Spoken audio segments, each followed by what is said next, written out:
Hey guys, James here from 5-Star-1822. Hey, sorry the beginning is a little bit long. I want to explain something. Guys, when I went to do those weekly challenges, I had forgotten that I had started making the second part of the Terminator painting tutorial, and I was going through cleaning up videos, and I deleted some of the videos for the start of the second part, but it was all just base coating stuff. I'm sorry guys that I did that, but there is some parts that you won't see, but it's really simple stuff. It's just base coating. I'll kind of tell you some of them what we're going through here. It's just two colors, mechanite red and then denim stone. I just base coated some things. That's the only parts you missed. Like, as you can see, like on the weapon there, and then on the left shoulder insignia, I forget what that's called. So, but here we go. Alright, gunmetal from Yellow Game Color I'm using here, and I'm mixing that 1-to-1 with thinner, and I'm using Tester's thinner now. I'm trying to try it out. It's a little bit easier for me to get because I can get it real close to where I'm at, and I don't have to order it online. So I'm trying to start using that instead of the flow aid. So, and so far it's been working fine. So we'll see.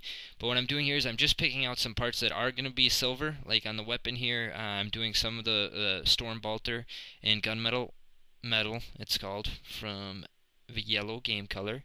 And again, that's mixed 1 part paint to 1 part thinner, and I'm using Tester's thinner now. And water, of course. So what I'm doing is, and then on some things I'm giving it a first base coat, and where it's going to be a metallic color, I give it a first base coat. Like on the shield here, I did that as well. I gave it, and I use it when I use my metallics. I thin them out just as much as with my regular paints, guys. I really like using thinned paints. It's once you get into the habit of using thinned paints, it's a good habit to get into. And again, that's why I didn't glue the arms down, so it's easy to get to parts and stuff like this. Now, if it wasn't a Black Reach, Assault on Black Reach Terminator, you can still, just when you make the arm up, don't glue the arm to the body section, or to the torso.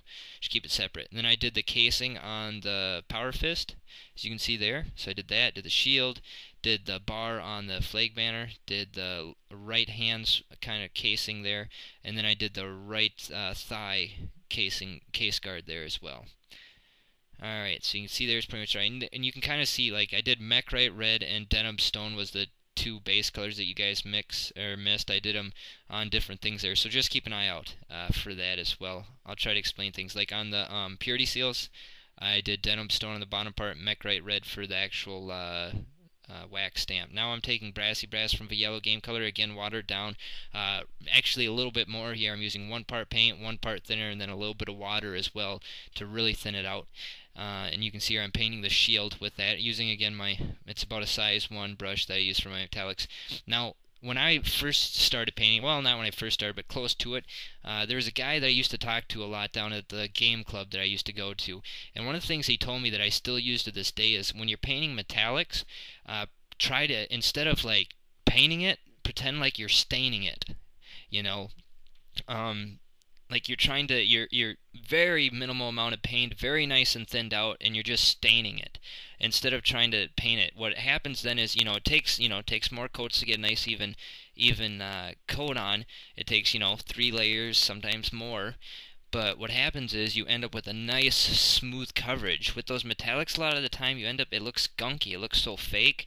But if you take your time and do it in nice thin coats and stain it, like I'm saying, like a little bit of paint on, and then, like if I put too much on, I'll take my brush, wipe it off in the rag, come back and wipe off until, it's pretty much you can see through and see the first part, or see the first coat that you put down. I put the metallic down before I put the brass down to give it a nice metallic base coat to build upon. I've heard that really helps, so that's what I've been doing that now for quite a while, and it seems to. It seems to.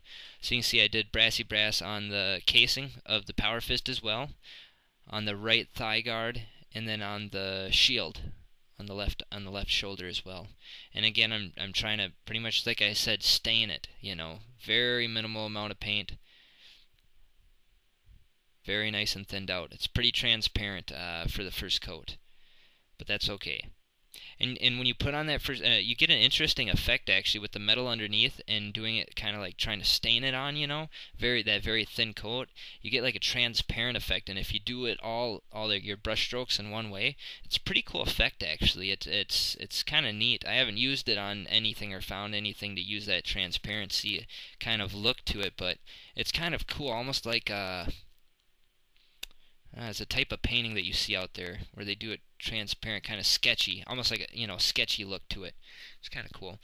And then I did on the right hand as well. I did that casing around the wrist. It's kind of on the wrist there, as you can see, right before the hand part. And then I did I do the very tips of the shells that you can see in the ammo box there.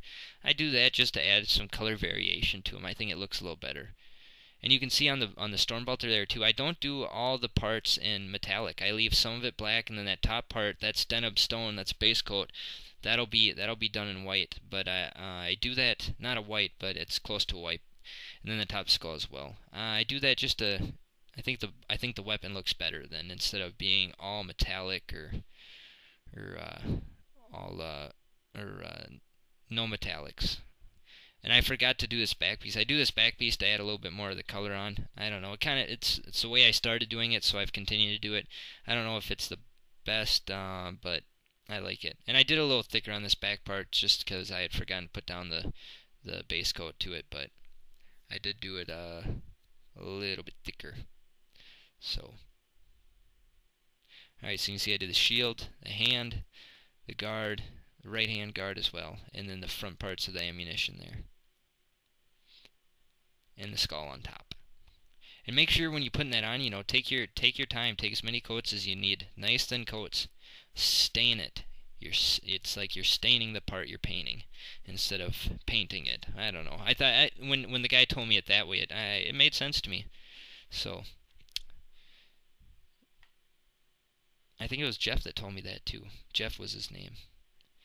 Good painter, good painter. He's been in the hobby since it came out, so he's, you know, and of course this was back quite a while ago, but still a smart guy, really smart guy. Alright, now I'm taking Battle Black Wash here, and I dipped my brush into water first. I'm putting on a very, very thin coat onto these wings. I don't really want to put a full, like, wash onto it. I just want a little bit of wash in there just to seep down to the recesses and kind of darken the gray. I want it still to be gray in the recesses, but with the black wash over it, it'll darken a little bit. So a nice thin coat, as you can see there, pretty nice and thin. Just to add a little bit more shading to that when I go to add the highlights to it. So not really a full wash, just a little bit. But now I'm going to take Devlin Mud, as you can see here. This is Devlin Mud, and I'm using my wash brush now, and I'm going to add a nice thin coat to the insignia on the right. I can't remember that. It's Cruxus something. Cruxastartamanus something. Something like that. Nice thin coat. Just add some depth, and I'm doing that right on top of the Deneb stone, also on top of the purity seals there, so you can see those are Deneb stone. And some other things that I had done that you didn't get to see, I did the cables behind the arms there. That's Mechrite red, just a thin coat of Mechrite red. Those two buttons on the back there, those are in Mechrite red. And then the purity seal, actually wax parts. And then on the brass parts, I'm using Devlin Mud, but I'm just putting it onto connecting pieces, and then onto the rivets. I don't actually put it over the whole thing. I don't want to dull it down too much yet. So I just put it into the connecting parts, and like where a piece of metal meets another piece of metal, or in between where the metal comes from part of the power armor, and then on the rivets. So just add a little bit of definition to it, a little bit of shading. And then I added it around here too. Probably didn't really need it. I did pretty well, but a lot of times I'll mix up, or I'll spill a little over or something being so thinned out, so I added it in there, I guess, just out of habit. Didn't really need to. See there around the power fist, I added quite a bit along the edges, give it good definition. Alright guys, again, sorry for missing some of the parts, but you can see it's pretty basic stuff. Oh, and then also Mechrite red on that little cable down by the right foot there, and then red on those retinals up above the eyes, and then the lenses were done in red as well. Alright, thanks guys for watching. This was kind of a short one, but keep watching. Next ones are coming soon. Hope you guys enjoyed. Take care. Happy holidays.